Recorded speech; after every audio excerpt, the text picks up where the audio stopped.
John Tomasi is a political philosopher who earned his graduate degrees at Oxford University.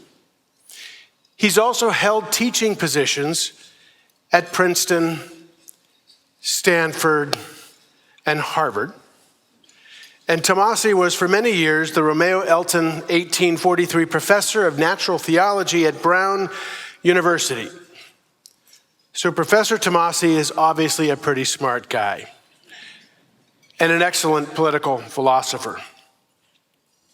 But that isn't what impresses me most about John, who I should say I've known of and followed for more than 30 years, met once or twice over the decades, but really got to know him over the last couple years. Since then, we've had a number of deep and long discussions where one thing has stood out with great clarity to me.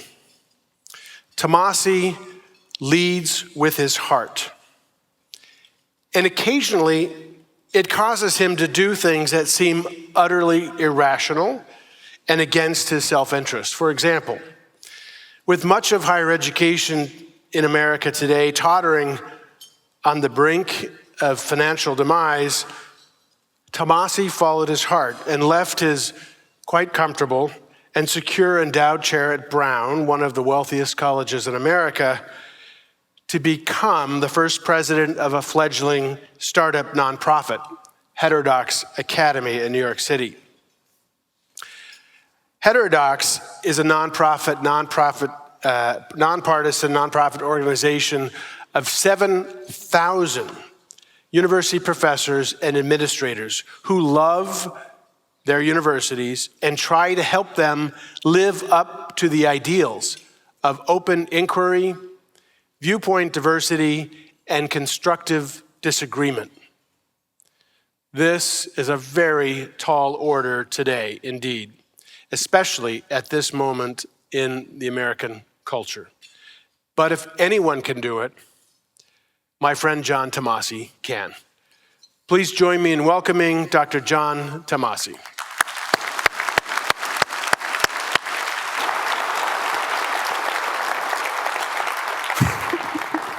Thank you, thank you, thank you.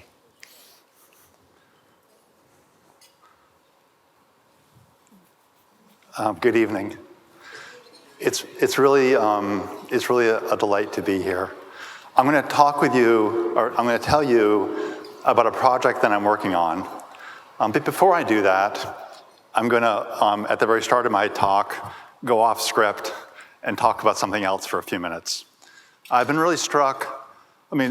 Chris just generously said that I follow my heart when I do things. And hearing him say that, and frankly, having just been spending some time walking around the room and in the halls, looking at each of you, looking at lots of you as I walked around, I just was so struck by thinking about the way in which every one of us, every individual person in this room, in our own different ways, leads with our heart. And I think for me, what I know is true of me, I know is true of each of you too. There are reasons why you do the things you do, often tied perhaps to things that have happened to you or things that you care about and that are meaningful to you. I'm just going to, I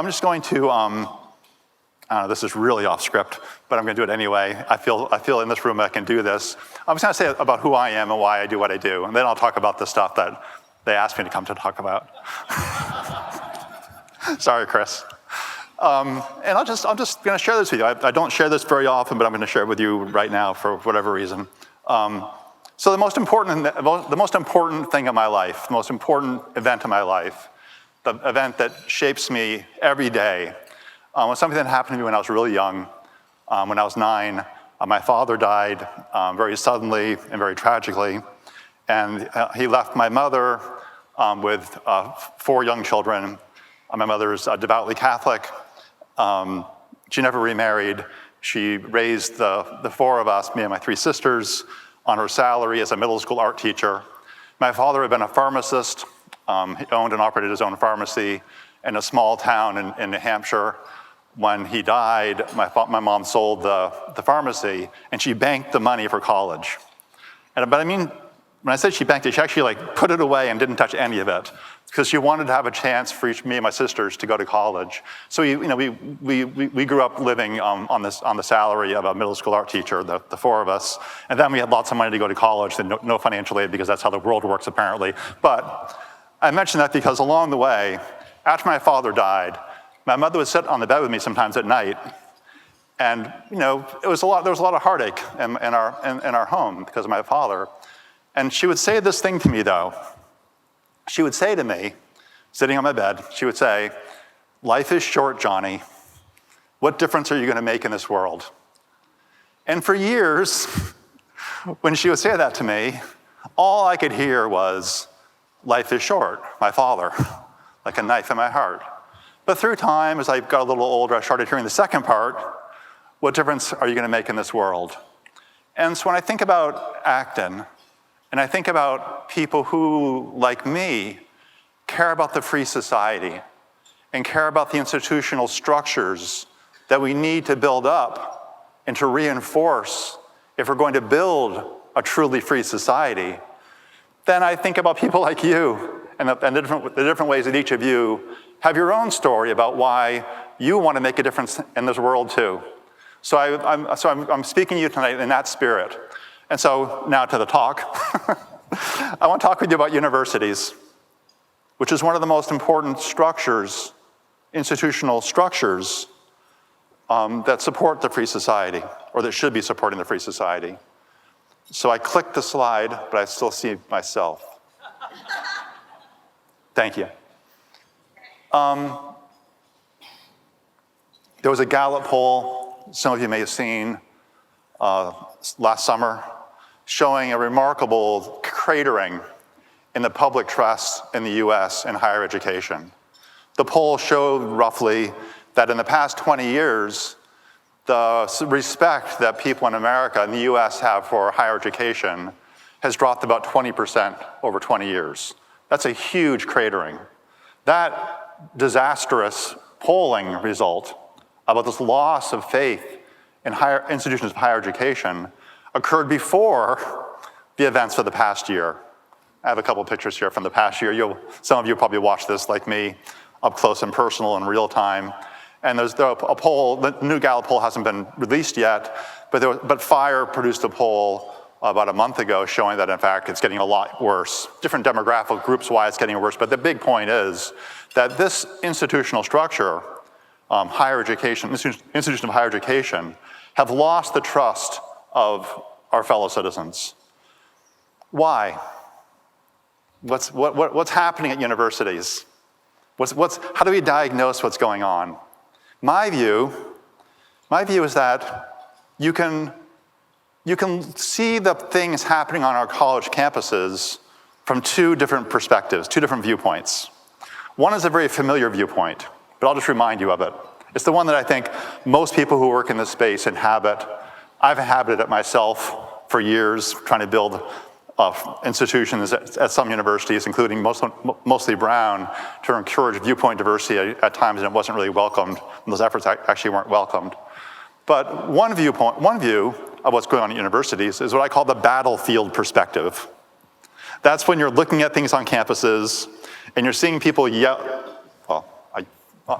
seeing people yell at each other, fighting.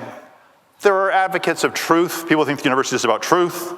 And other people think universities are about social justice, and they're in conflict about that. And that captures something really important. So there's something significant about that battlefield perspective. But there's another perspective.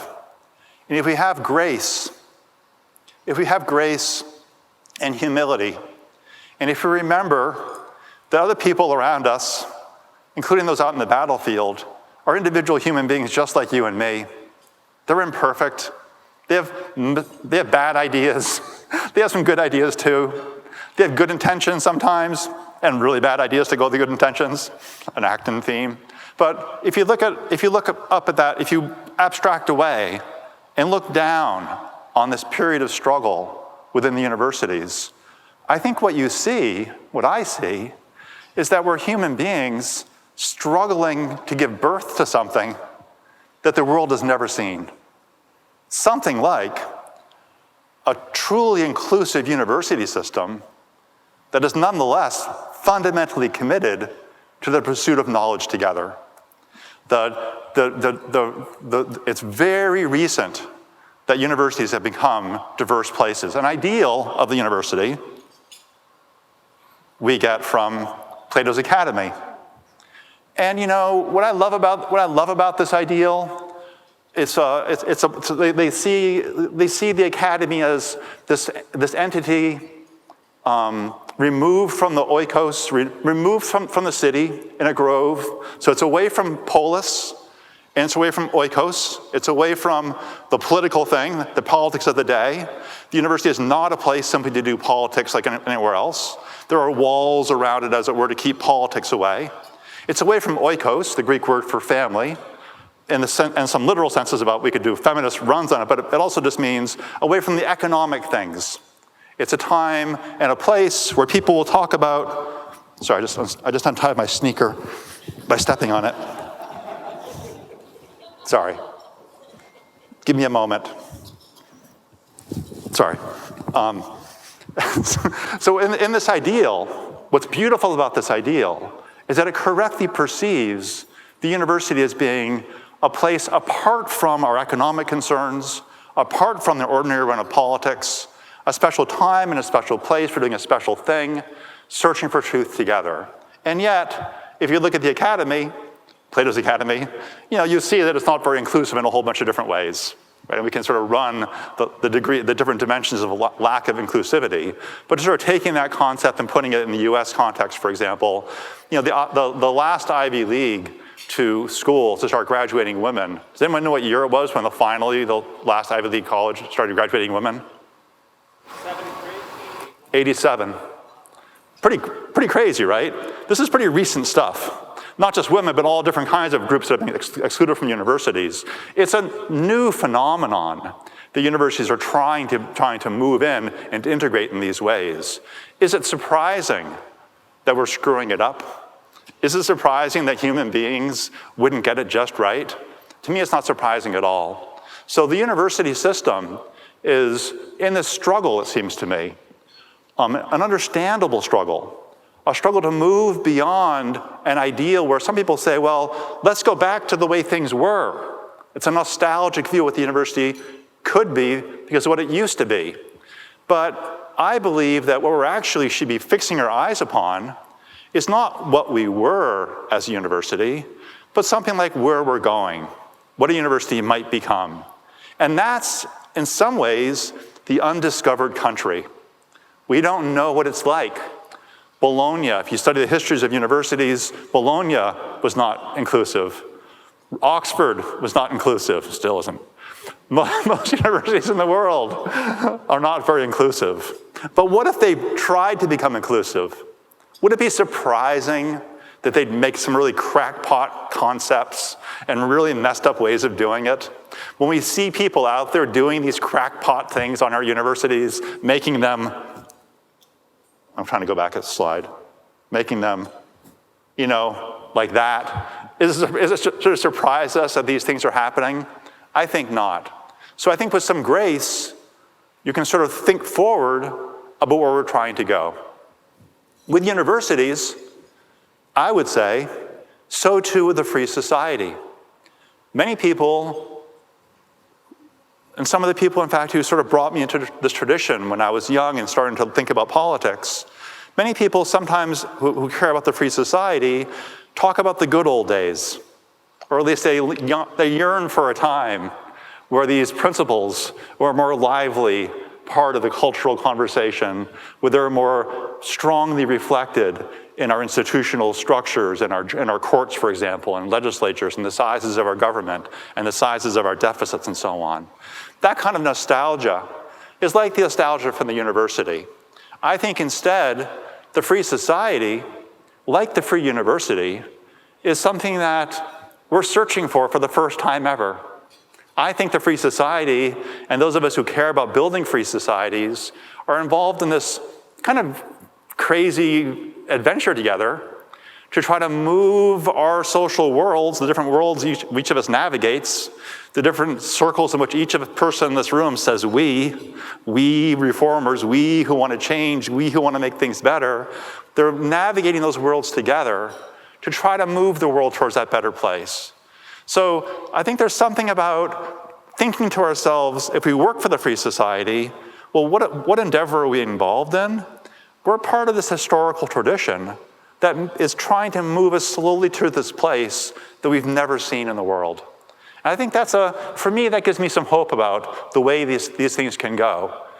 I work primarily these days, recently, for a nonprofit in New York called Heterodox Academy.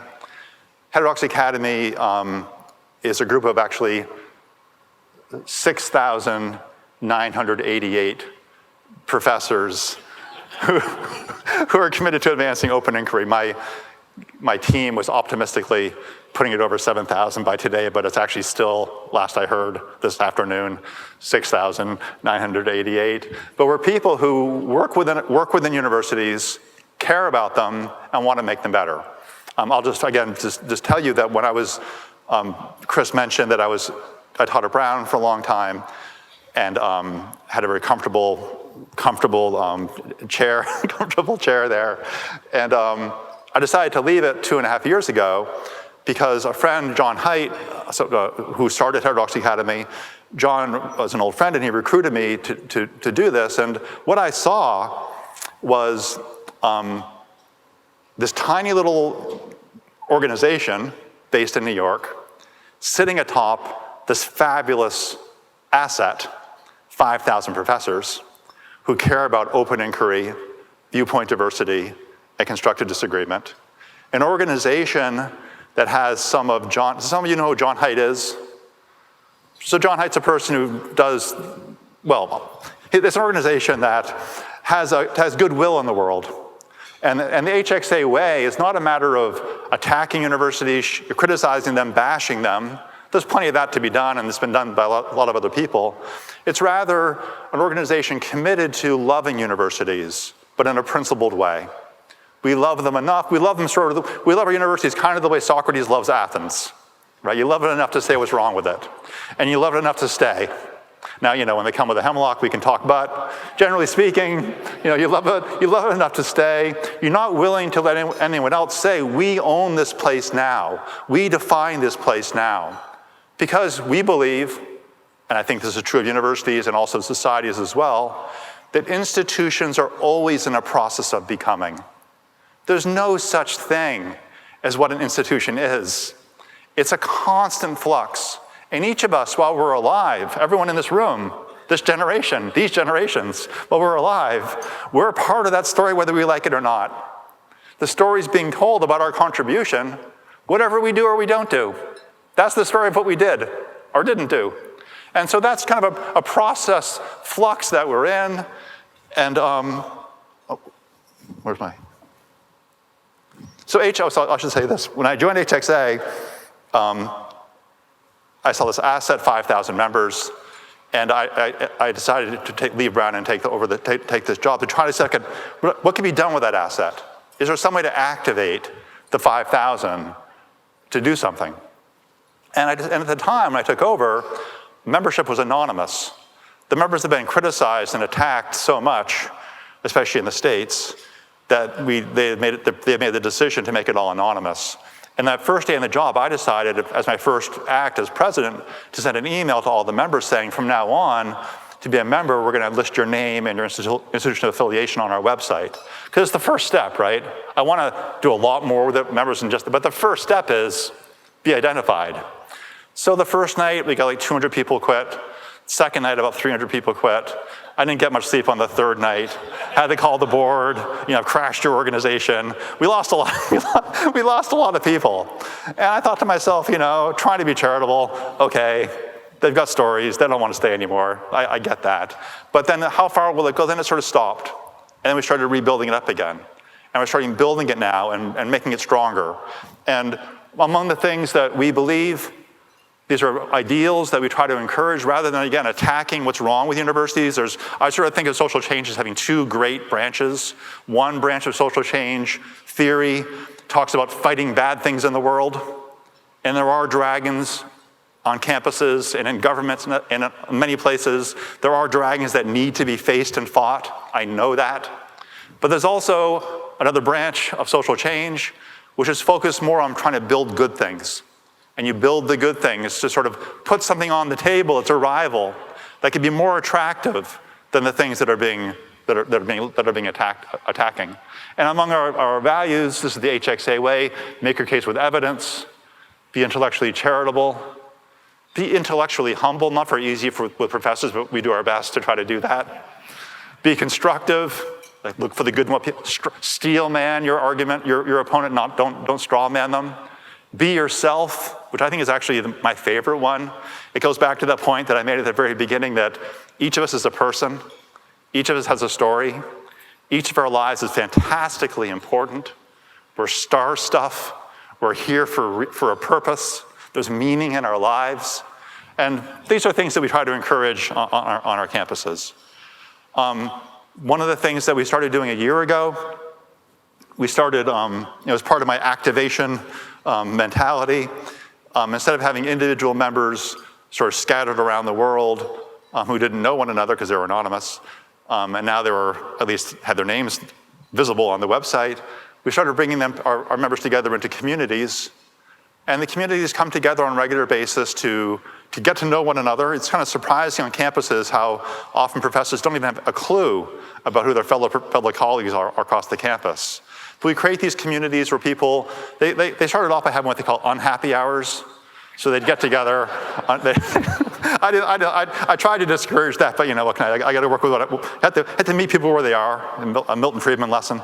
So so they have an unhappy hours, so they get together and complain about things. But then through time, they get kind of tired of that and they start reading things, and they start working on proposals. And they start thinking, well, maybe we should run for some positions in our college's Senate, or maybe we should get on some committees and make some suggestions so our university can have wiser rules for open inquiry rather than the kind of not so wise rules that so many places have. Another thing we started just a year ago, last summer, we have a center called with a generous grant from the Templeton Religion Trust. We were able to start a center called the Center for Academic Pluralism, which brings together professors who spend a year in residence with us to do high-level research on the next generation of arguments and data collection about freedom in universities. So we're interested in what makes a university free. Pluralism is part of that. How do we navigate pluralism with the claims of discourse and scholarly excellence? How do you build a university culture where ideas are taken seriously with the right kinds of ideas? We do some dragon fighting in that part of our work, because there are studies that become very popular that can do a lot of damage to our universities. We produce studies that try to examine those studies more carefully. One example is that we've done a series of studies on diversity, equity, and inclusion training programs to try to get what the empirical evidence is about that. How well do they work? If you put a bunch of undergraduates through a freshman orientation that emphasizes differences between them, does that really empower the people, or does it make them less likely to talk with one another? So we do studies like that. And what we basically have as a structure is we have the center in New York, and we have a distribution network out there all across the US. It's in the US now, Canada, and in England, where we want to be expanding our community network across the world. We're in conversations with people in South America and also in East Asia. So we're interested, if any of you are academics, we'd love to have you join us. I'll put this up here too. That's a QR code in case any of you are academics who want to join us. So I guess the main point I want to tell you about is that there is this question about universities. Where are we going? Is the battlefield perspective the only perspective? I think that there is a way of thinking about universities that has analogies with a free society. Why is it important to have a free university and a free society? Universities produce these important goods about innovation. They produce new ideas for a future. There's something characteristic about a free society is that it's always on an edge to the future. There are people who think the free society is only about the future. There's a book some of you may know called The Future and Its Enemies. and the enemies are the anti-free market people.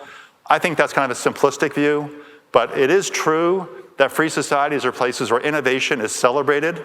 Innovation and the challenge in a free society often is to think, how do you navigate the edge between living in a world where new things are coming through, often produced through primary research at universities, and finding meaning in that world yourself?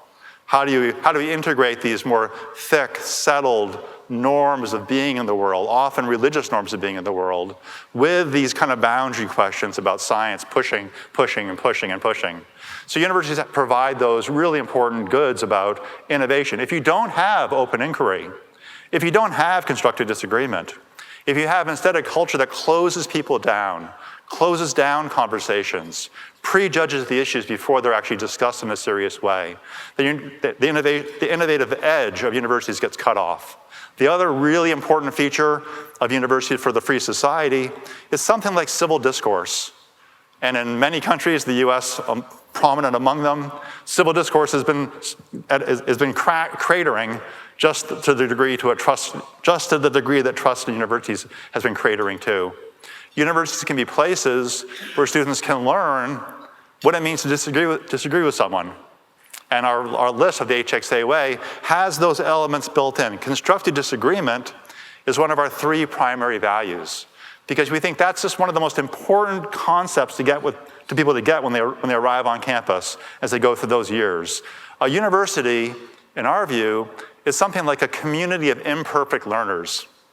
When you come to a university, what people should be told to do when they arrive, in our view, they should be reminded of how little they know, and how that's what it means to be a human being. Part of what the fact about the kind of creatures we are is that we don't know so many things. We struggle with mystery is one of the great features and facts of being a human being. So too, in a smaller way, but in a significant way, that's what campus experience is like as well.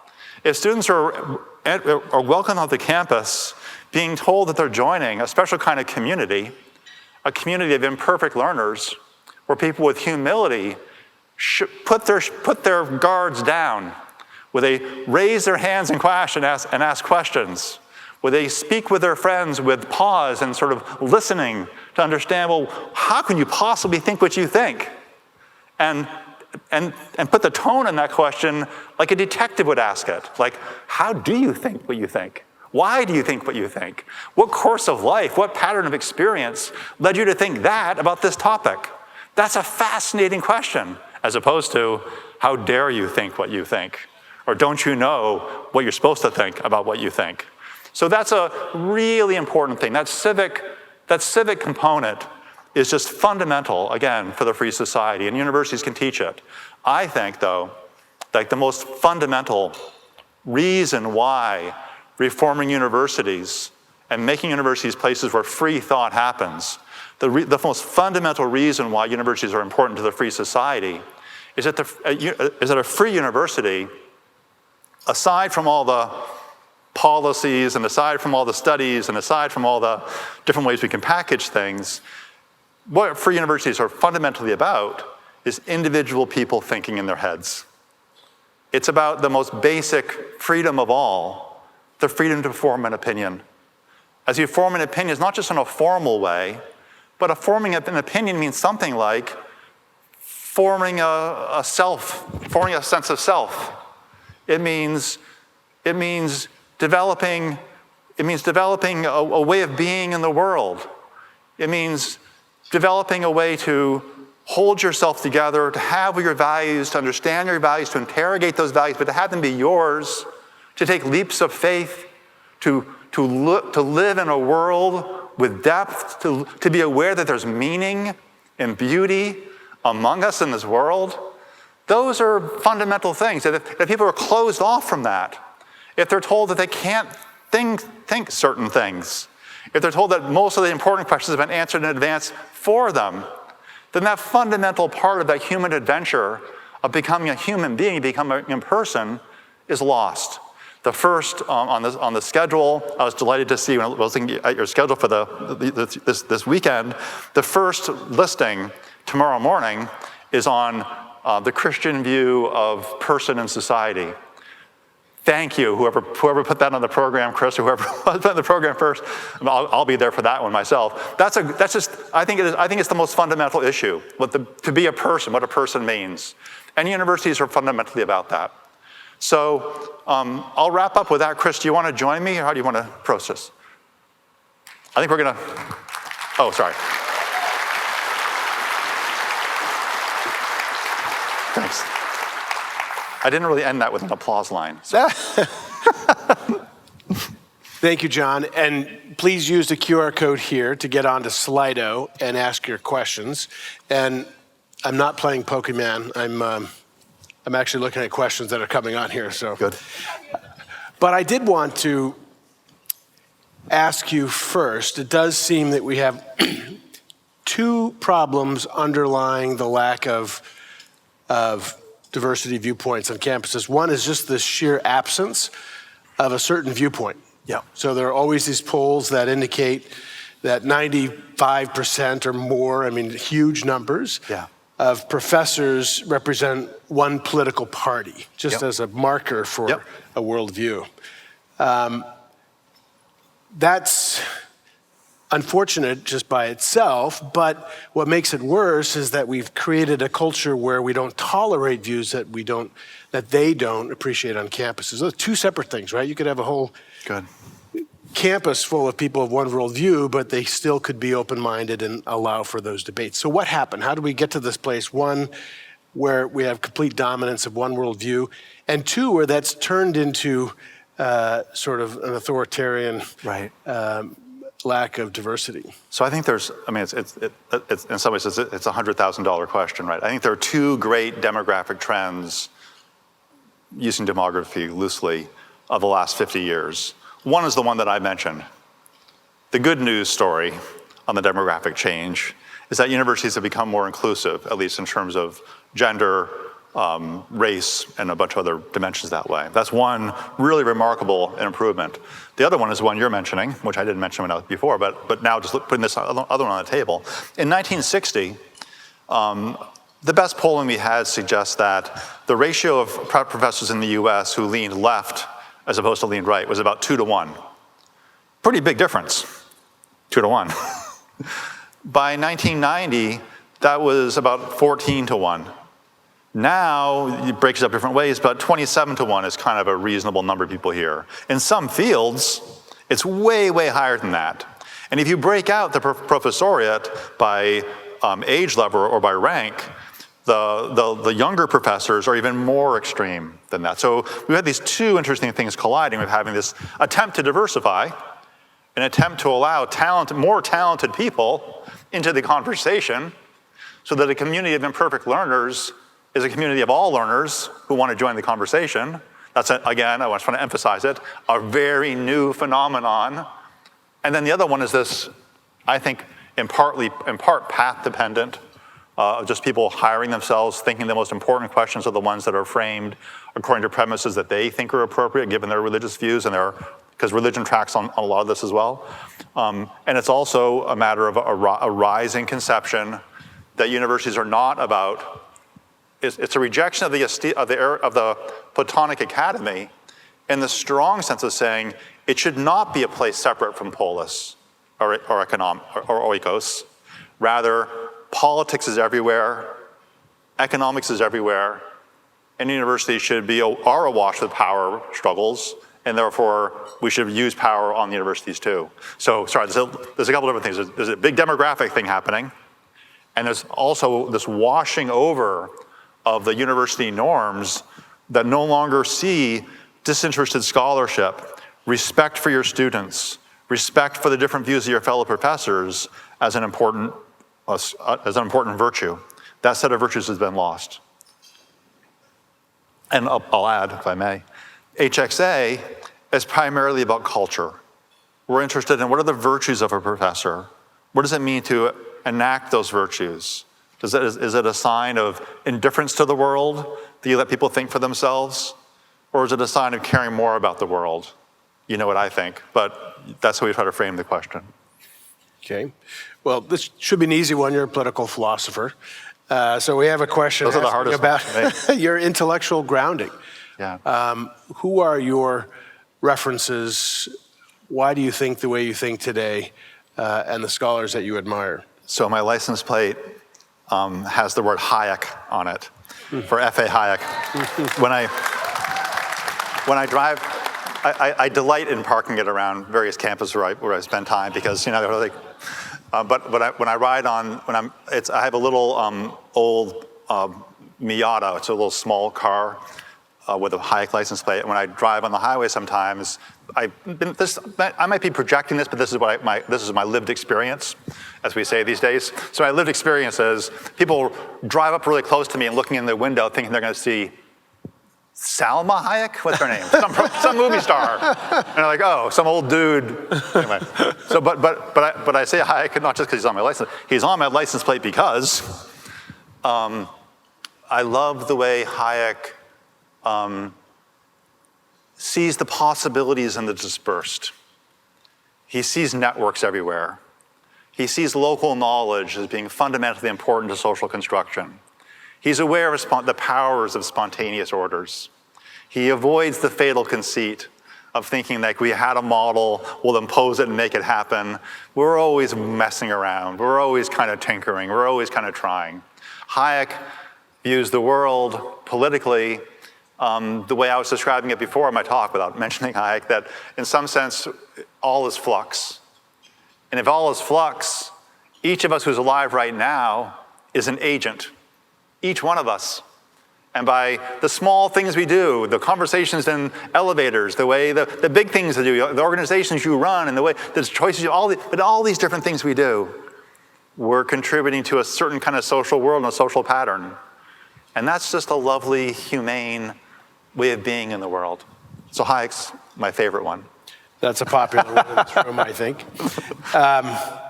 One question relates to the different issues you're seeing or the different work that you might be doing at a Christian college or seminary versus some prestigious private college like a Brown or a Princeton. Yeah, so one of the things we're interested in HXA is that before I arrived, HXA was really, it was kind of, I'll put this a little strongly, but it was trying to make every university the University of Chicago. So Chicago has this really strong tradition of free speech, institutional neutrality. It's all about scholarship for the pursuit of truth. It's a place Chicago's a place where fun went to die. It's, it's very sort of serious or rigorous in a disciplinary kind of way. But I'm interested in a Hayekian way, and the different ways context matters. So I've been spending time lately. I'm Catholic, and I spend time at Catholic colleges interested in how presidents of the Catholic colleges are navigating open inquiry issues. And for example, I gave a talk a few weeks ago at Providence College. It's Dominican.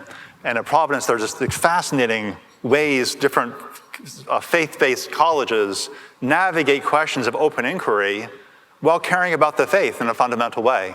So for example, I didn't know this about Providence College till I gave this talk and was talking with some of the people there, the professors there. At Providence College, you can invite a speaker to speak on pretty much any topic, as anti-Catholic as you want it to be. But if the topic is going to be an attack on basic doctrine, you have to have another speaker as part of that conversation, as part of that presentation, presenting the Catholic viewpoint. I find that a fascinating solution. So it's a way of saying, we're a university, we're a college, we care about inquiry, but we're situated in a certain faith tradition which is fundamental to us. And they have other features at Catholic schools, at PC, for example. They really think about things like, where should the curriculum direct people's attention?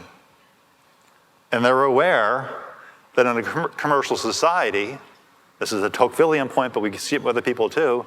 In a commercial society, there's a constant danger of trivializing our understanding of the why we're here. Even the question, what are we doing here? What's the purpose of our lives? Is easily dropped on the floor within a commercial society. And at Catholic colleges like PC and others, presidents often direct resources towards these deeper questions about meaning and our role in the world, why there's something rather than nothing, What does it mean to be a will? What does it mean to be a child of God? So there's lots of different ways to navigate the open inquiry space. Those 5 principles I put up on the board, the HXA way, they're meant to be read in a contextualized manner. What kind of humility? What kind of arrogance? What kind of principledness is appropriate? It varies from different schools. Do you find a difference between small private colleges, often religious ones, and the big private or public ones in the level of tolerance to free speech on campus? I don't have data on that, but the center, which we've just started, is collecting data on these kinds of questions. Anecdotally, I think the more elite research universities tend to be the least tolerant places. I mean, there's some historical reasons why. In the U.S., the colleges that were first to integrate with women, for example, were Western colleges. It's not an accident that it's an Ivy League school, Columbia, which was the last to start graduating women. The Ivy League places have been especially intolerant of different viewpoints. Not always historically, there's been different historical moments, but some places like, there's something about colleges that pushes against traditions of any kind of way. Harvard was founded as a deeply religious organization, but after about 100 years, it was kind of known as a place it was too atheistic for the people at Princeton and some other places. So these things are constantly in flux and changing too. It does seem to me that higher education is facing a series of existential threats. You've got a demographic cliff that we're all talking about. That's right. You've got a lot of small colleges that have overbuilt and can't sustain, therefore, their capital. You have the intolerance that is turning away a lot of would-be students and families, and the high cost of tuition, which is driving families to make alternative choices. This is pretty grim stuff, in my view. And it feels like we're running out of time to make some of the changes that you guys want to make. I think that's true. My own view is that the attention, the loss of faith in universities, as bad as it is better than people having illusions about the way universities are. 2 years ago at HXA, when I started working there, it really felt to me like the university system was this vast frozen terrain. And we were out there, me and my merry band, chipping away with little tiny picks, trying to soften it up or something. But nothing was moving anything at all. Not much was moving anywhere. Over the past year, things have broken up in all kinds of amazing ways. I mean, there's a whole, since the attacks on Israel and the counterattacks, there's just been a shattering of alliances. And, along with some of the downside of watching universities being publicly trashed, part of me thinks that's really a wonderful thing, that we needed to have a reckoning where people started to see what's happening at these universities. And I mentioned the elite schools, and I'll say one more thing about that than the broader question you asked. But with the elite schools, there's been some amazing studies done, some of you may have seen them, by this really important group called Open the Books. Open the Books does economic analyses of lots of different federal and state government spending. And one of the really striking findings on a big study that Open the Books did in December was that the Ivy League universities, plus a couple others, make more money from tax breaks and from the government than they do from the tuition. So, and you can ramify that across a whole variety across the university system. And a lot of people think, well, what does that mean? Well, I think what it means is that if the people who are paying for it don't like what's going on there, then don't be surprised if they come to change it. Now, will they change it in ways that are going to be good for open inquiry? It's not so obvious, because again, we're human beings, so not surprisingly, we're going to mess it up in the first couple of tries, no doubt. But the fact that that's on the agenda is an issue. But the broader issue is just this situation that's grown up across the country in the university system. It's not financially sustainable. And subsidies being given to relatively wealthy kids, not subsidized. You probably saw some of this a couple weeks ago. who should get the tax breaks or who should get the subsidy? Should it be someone who's borrowed money, which is a huge problem for so many people? What about a person who's a plumber, didn't go to college at all? Shouldn't they get a subsidy too? As a country, we're trying to work this stuff out. What's the appropriate role within university education in a free society? Is it for everyone? Should it be for everyone? Are there new kinds of colleges that could fill these gaps? Well, these are urgent questions.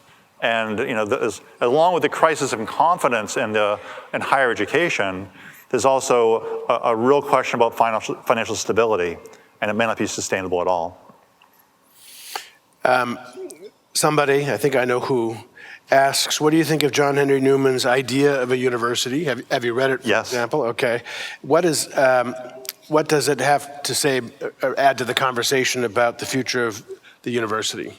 Well, I think it's a classic statement about what a liberal arts and a liberal arts education can be and why we're here at all. What does it mean to be a human being? One piece of a human being is to be a pilgrim in the world, is to be a traveler through this experience.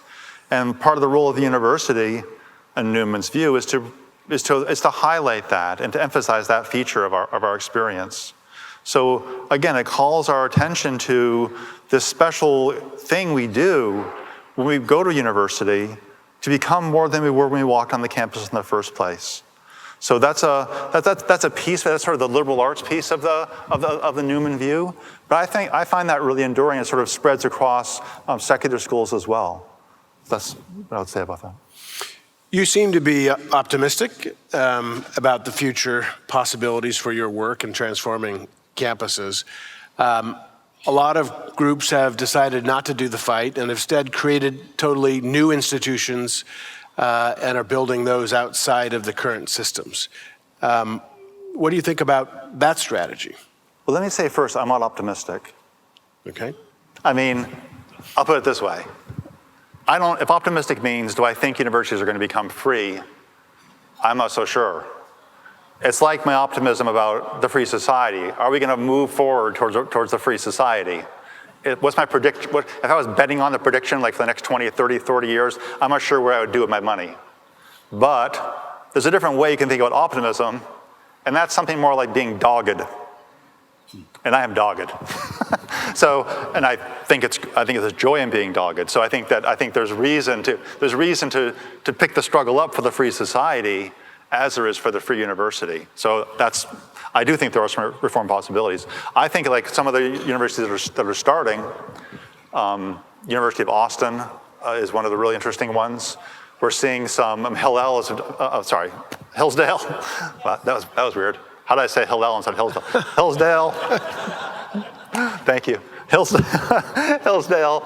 Yes, a fascinating experiment. But University of Texas at Austin, UATX, we're already seeing some incredible innovations from these places.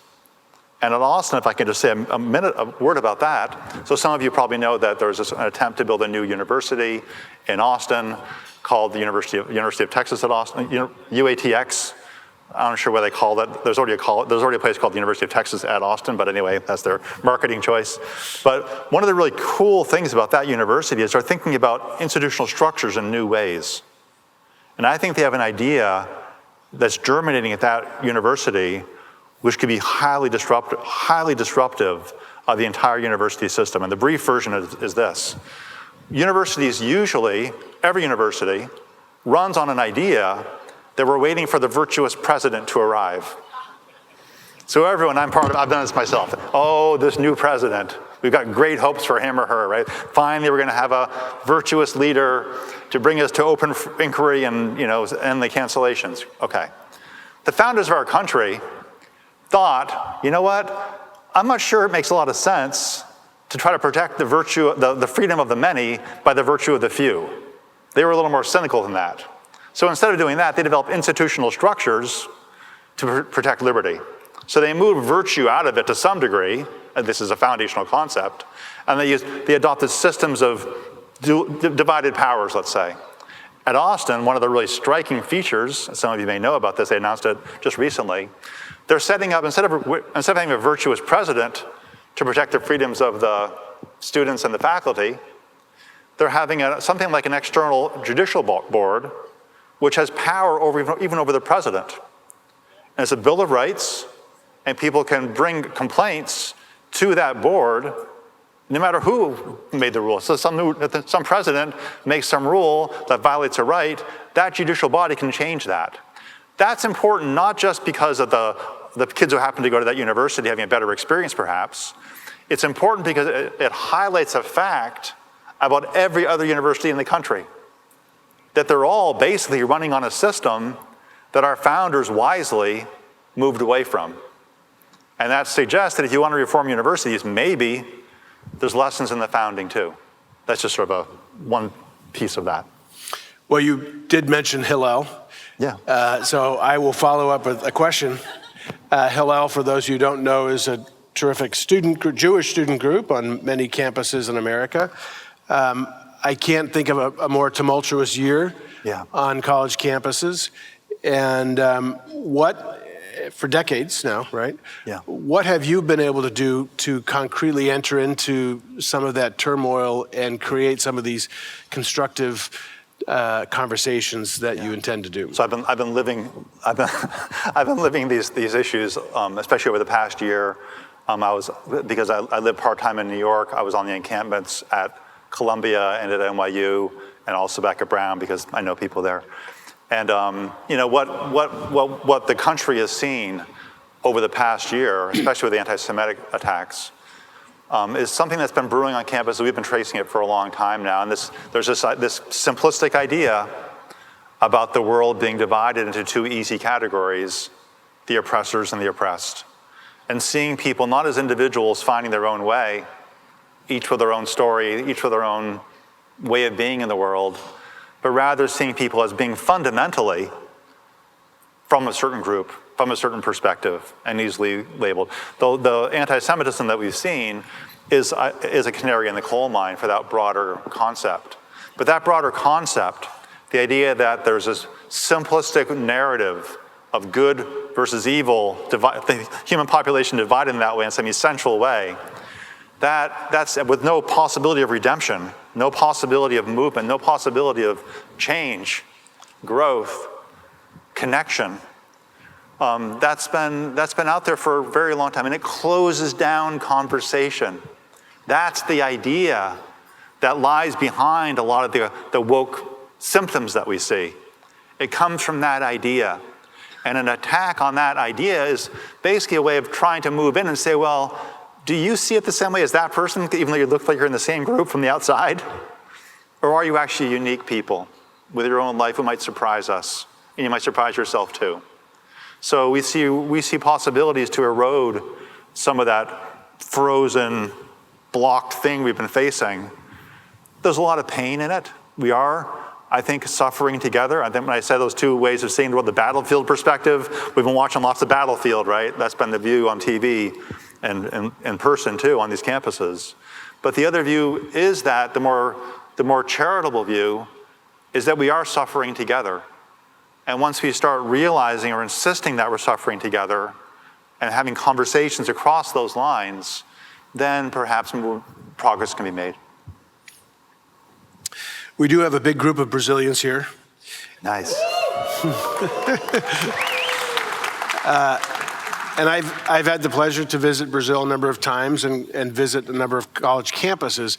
And it's clear, and this person has reiterated this, that real Marxism dominates a lot of those institutions. It sounds like scaring people with hyperbole, but it seems to be true in other parts. The question is what can be done about it, and maybe you can't answer that question. You can take a crack at it, but are you open to working with some of these international institutions, universities around the world? Yeah, so HXA is primarily a membership organization of professors and administrators college professors and administrators. I think we're in 78 countries now. We have people all around the world. And as I mentioned, we started this campus community network with just a few in the States a year ago, January.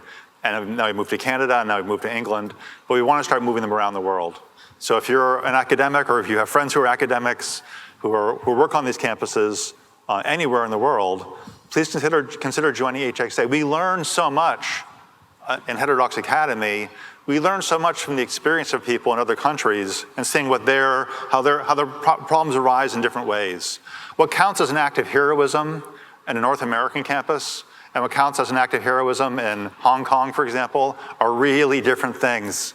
And it's really good for Americans, for example, to be aware of that, to have a little humility in those kinds of regards, and also to be aware that we have fellow scholars in other countries who are facing really serious persecution, and that standing with them is something that we can do to make the organization stronger.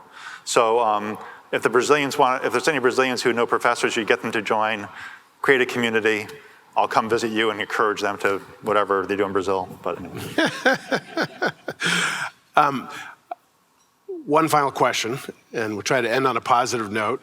Tell us about some of the successes you've had that you're most proud of in your first couple of years there, and give us hope for the transformative potential of HSA. Yeah, so it's been, I enjoy the successes and the kind of surprises that I didn't expect or maybe wanted. So one of the things that a lot of our donors were most proud of about HXA is that our largest concentration of professors who were secretly members and now are publicly members was at Harvard. So they always had, whatever it was, when I took over, 53 professors at Harvard were members. But one success is that when you start communities, it turns out membership grows. I know from experience that at Brown, when I would say to a friend, hey, do you want to join Heterodox Academy? They'd say, well, nah. They go, well, look what we believe. Isn't this stuff great? And they go, yeah, I believe that. Well, I said, you want to join? Nah, not going to join. But when you start a community, they start to grow. And I mention this because one of the communities at Western Michigan University, since we're in Michigan, is now, they went from 18 to 53 to 70 or something like that. So they eclipsed Harvard as our number one community. So there's like that kind of growth going on. Membership's up over 50% in 2 years. So there's a lot of growth happening. But more specifically, once you start building these communities on campuses, people start feeling that they start to feel a responsibility for their institution in ways that weren't really palpable to them before. They vaguely have a sense that things should be better and they vaguely think they should do something about it. But you put people into a group who are meeting on a regular basis, who know one another, and they start to do interesting things. So Western Michigan, for example, that campus, they've arranged now to have the fundamental mission statement of the university, which talks about diversity in a variety of ways, explicitly include viewpoint diversity. So the statement now talks about viewpoint diversity. Having got that changed, that fundamental piece changed, now they've gone through all the departments, and the departments are talking about that too. And they're seeding the culture of the university, now they're working on the orientation program, to try to find ways to really scrutinize what's happening on that campus in terms of what people experience when they walk on the campus as 18-year-olds. After an orientation program, are they more likely to have a conversation with someone that they don't agree with, or more likely to? And we have people doing tests, for example, at Simon Fraser University in Canada, at UC Berkeley, strangely enough. There's all across the country we have 50 communities so far. At every one of these places, there's small things and big things they're doing. One of the bigger things I'll just mention too, at the University of Washington, so I'm not sure if any of you are following what's happening out there, but there was a hiring sequence going on where gross discrimination was used in a hiring process to reorder the rank orderings of the finalists. The committee agreed to have a white candidate first, an Asian candidate second, a black candidate third, in that order based on merit. The university's subcommittees made them reverse that and put the black candidate first and the white candidate last, which is against the law. Our people have been encouraging them they blew the whistle on that. It's not our usual style. We don't go for those kinds of gotcha kind of things. But what it started there was a conversation about how do we do inclusion correctly? How do we think about merit in broader ways? So there's different kinds of reforms that happen. Very high level abstraction about mission statements, very concrete things like hiring policies, freshman orientation, summer readings for people. These are happening all across the country now. Thank you, John, for launching us in such a thoughtful opening night. Thank you. Thanks. Thank you. Thank you.